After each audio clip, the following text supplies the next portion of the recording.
是10月16号，我们现在来吃芋头小卷米粉汤，在好事多买的，一份大概600块599。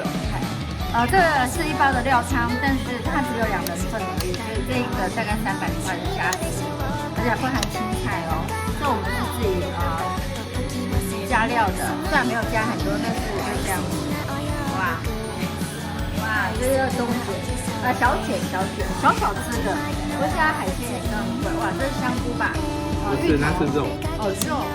然后我们今天就不加肉片，因为有些人说肉片太少了，这就是自己下一种的贵。我们加了自己的油豆腐，听说油豆腐不好吃，你不要捞太多，好吃一口吧，因为其实我觉得应该要加辣。